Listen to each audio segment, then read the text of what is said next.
All right, it's Mea Culpa time as we get it rolling on a Monday morning on KCMO Talk Radio. Chiefs, of course, come up short against the Broncos. We have more on that with Kendall Gammon at 7:05, 30 minutes away. We've got Parker McCollum tickets as well to see him. That's at 8:15 this morning on KCMO. So on Friday morning, we had a very spirited conversation with Deacon Bill Scholl. He is with the KCK Archdiocese. And Bill used to host a show on Sunday mornings called Religion on the Line here on KCMO. Good guy. We get along. We see eye to eye on some things, and we disagree on some things, and that's fine. That's the way of the world. I had him on because he was on the KCTV5 News last Thursday night as they were protesting the Trump administration's immigration policies. And once again, that's their prerogative. Being humane is obviously a thing that we all want to be, but we also have to protect our fellow American citizens. And when you had immigration policy that was as abysmal as it was under Joe Biden, you have to do something about it. Now, I caught some heat last week when I said the immigration policy of this administration should be very much exclusively top line focused on those who are here and who have committed crimes. And then you work your way down from there. There was a story about a guy who's been in Olathe for like 10 years. He's working. He's got a family. You know, he's making money. He seems to be a somewhat productive citizen who got deported. And I'm like, that guy is not at the top of my list. Not. Now, he still broke the law, but he's not at the top of my list, right?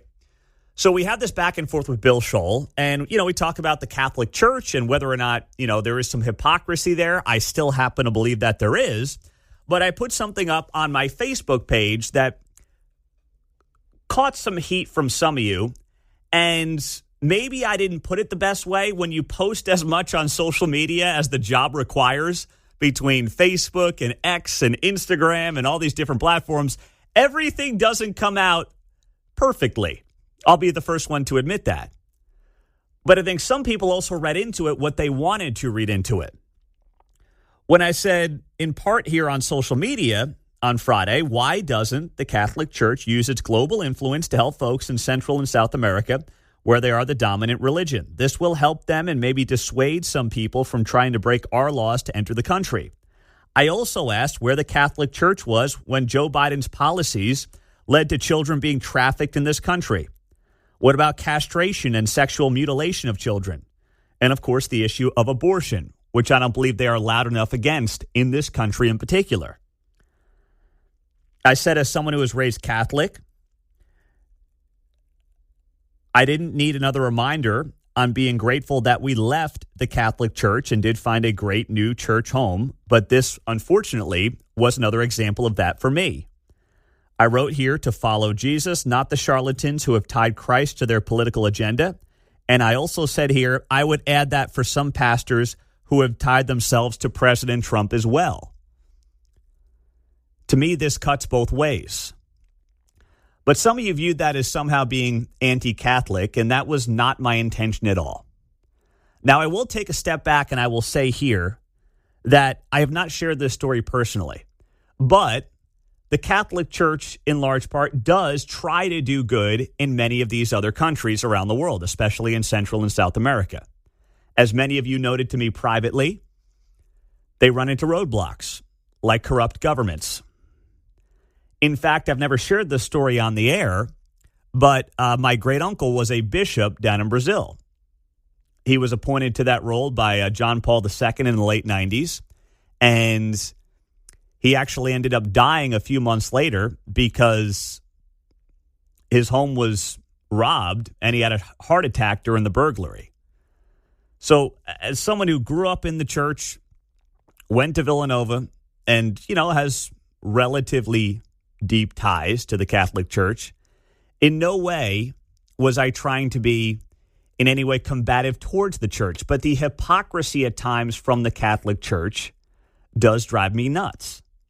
And it's one of the reasons that we elected to leave it. That's it. That's our story.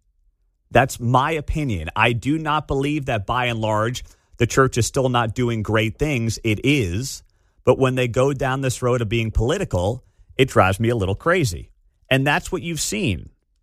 You've seen that really during this administration in particular. You go back to February. Here's the story from the Associated Press. U.S. Catholic bishops sue Trump administration for halt in funding for refugee settlement. I know that they're doing great work on some of these issues, but at the same time, is it on the taxpayer to be funding these types of things on behalf of the church? I would argue no. That's what I would argue. That's my opinion. That's not an anti-Catholic church thing. That's just my opinion on how taxpayer dollars should or should not be used. And you can Google this story for yourself. It's from February 20th of 2025 from the Associated Press. So these are just some of the issues that I have had here, and it came to a head with this local story on Friday.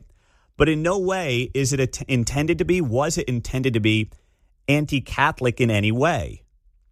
Because there's a lot of you that are agreeing with me on the premise and agreeing with me on the politicization of some issues coming out of the church. And that was really the broader point here. If it didn't come off perfectly on social media, I apologize for that. That was not my intention at all.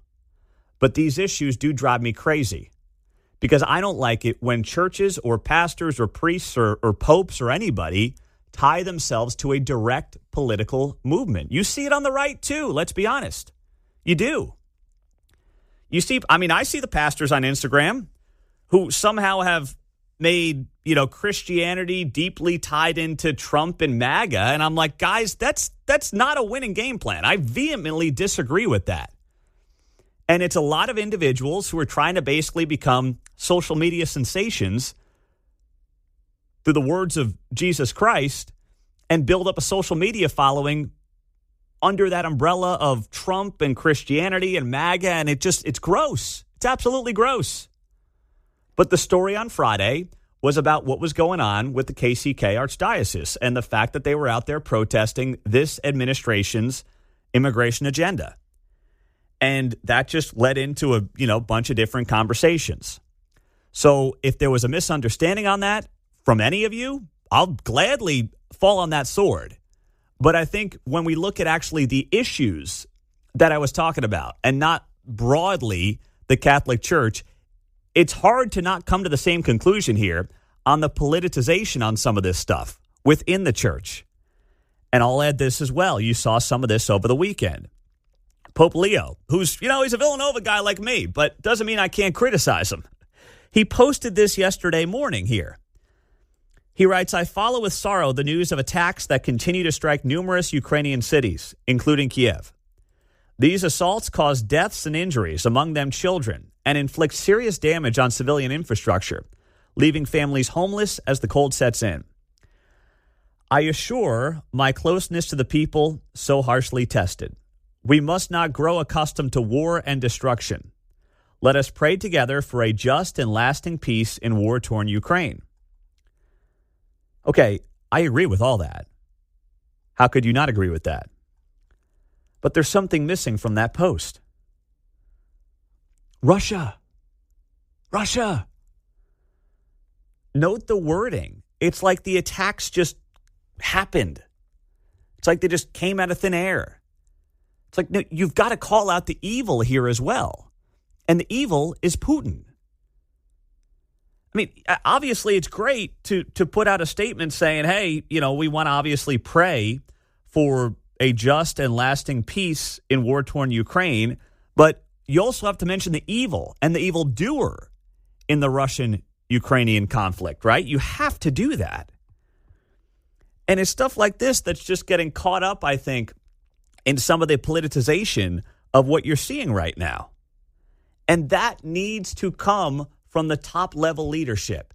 And that's where my criticism largely goes, in many cases, to the leadership. Not the people, not the folks, not the parishioners, not any of that. It is the leadership that likes to get political and or dance around the issues sometimes. And I will continue to note that when I think it's appropriate.